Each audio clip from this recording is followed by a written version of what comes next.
Buenas tardes, profesora. Nosotros somos el equipo número 8 y hablaremos sobre las fuentes externas. A continuación, mi compañera Yareli hablará y explicará sobre su tema que son los tratados.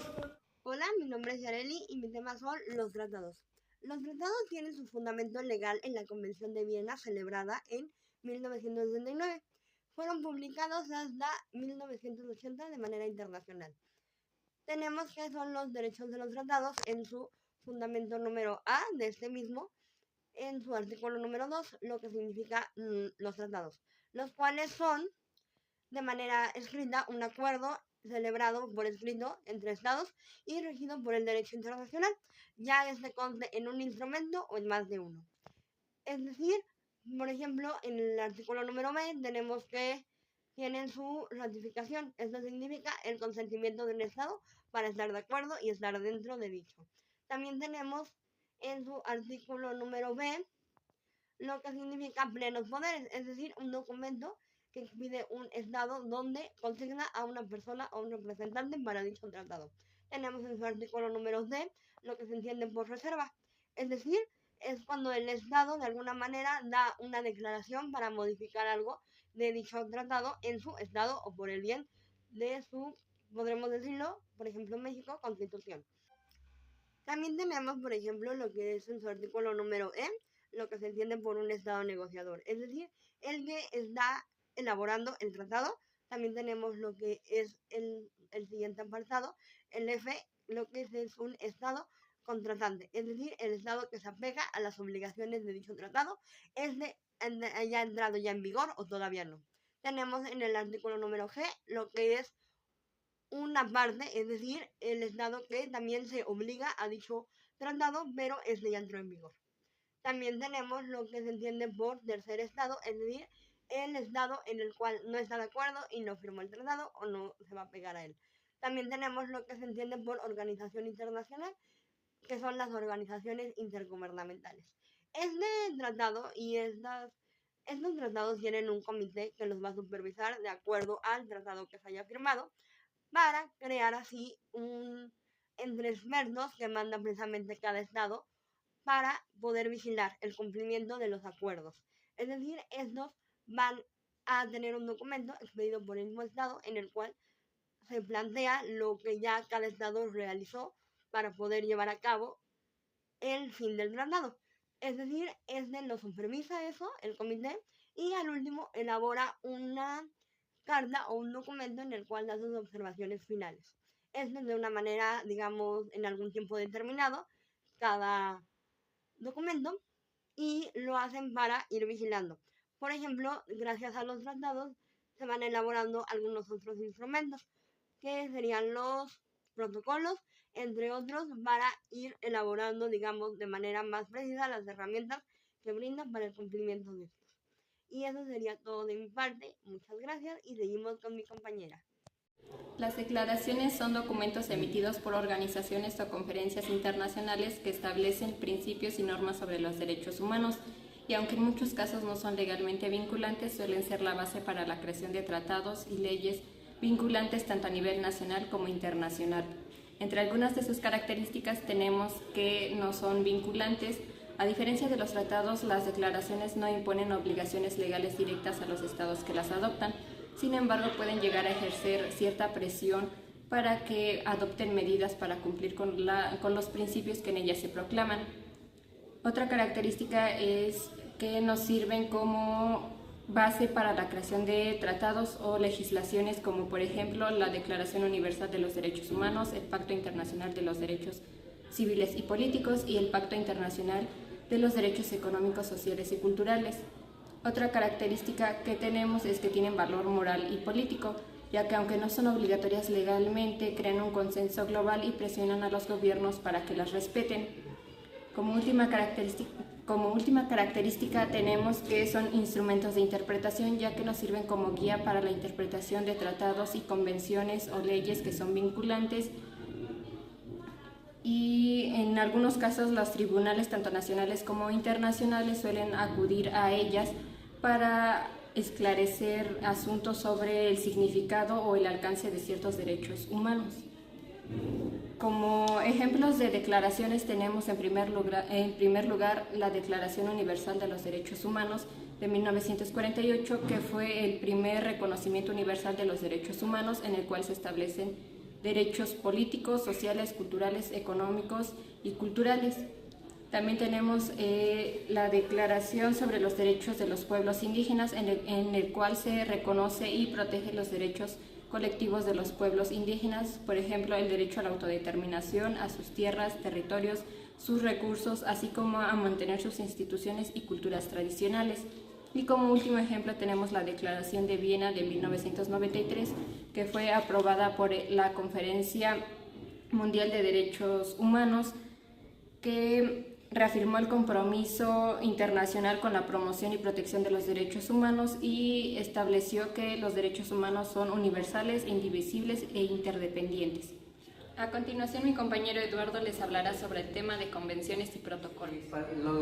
Las convenciones son tratados internacionales que cada estado ratifica para que sí mismo se puedan ser garantizados. Estos buscan buscan la protección y las garantías de los derechos humanos. Entre sus características son universales, son irreversibles y son muy específicos. Dentro también de los convenios están el convenio de la eliminación de todas las formas de la mujer y el convenio en contra de la discriminación de los indígenas.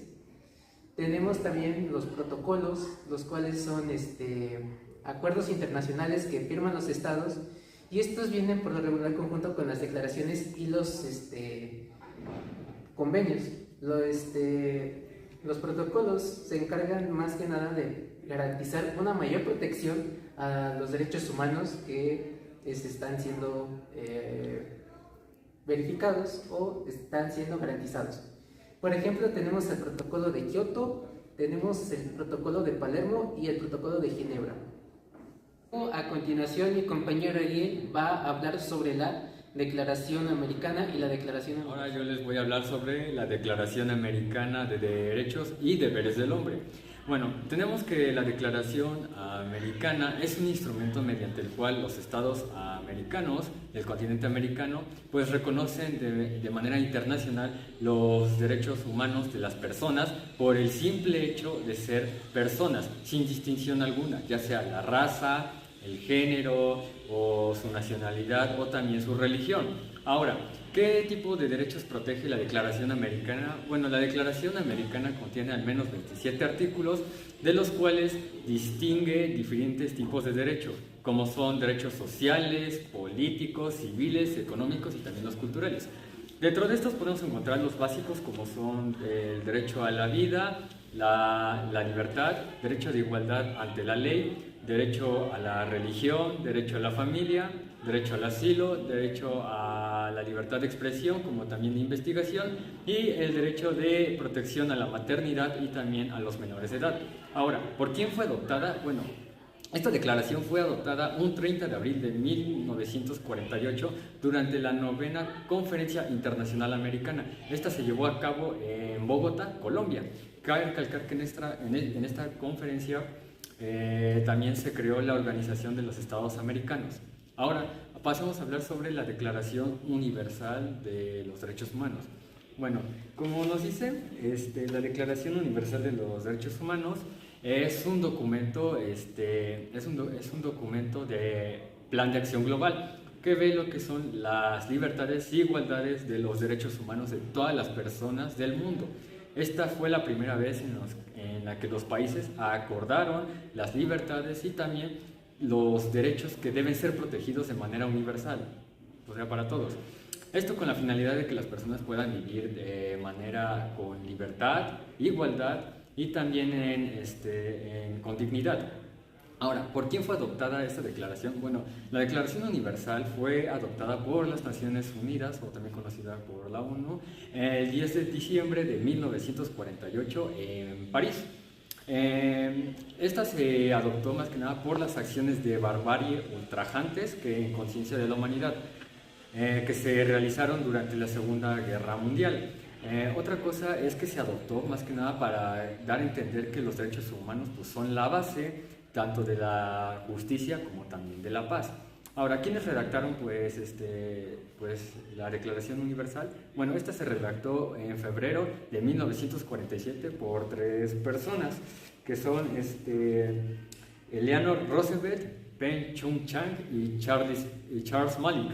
Ellos fueron los que redactaron pues, la Declaración Universal, un grupo de 3 personas.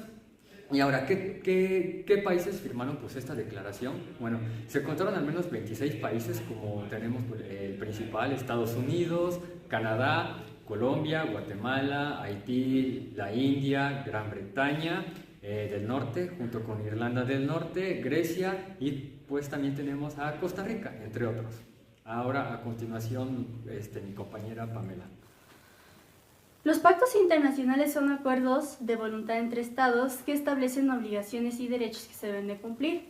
El Pacto Internacional de Derechos Civiles y Políticos fue adoptado por la Asamblea General de la ONU el 16 de diciembre de 1966 y entró en vigor el 3 de enero de 1997. El Pacto Internacional de Derechos Económicos, Sociales y Culturales fue adoptado por la Asamblea General de la ONU el 16 de diciembre de 1966 y entró en vigor el 23 de enero de 1997. Ahora bien, el Pacto Internacional de Derechos Civiles y Políticos buscan que los Estados partes protejan las libertades individuales y la dignidad humana de las personas bajo su jurisdicción. Está compuesta por un preámbulo y 53 artículos lo componen.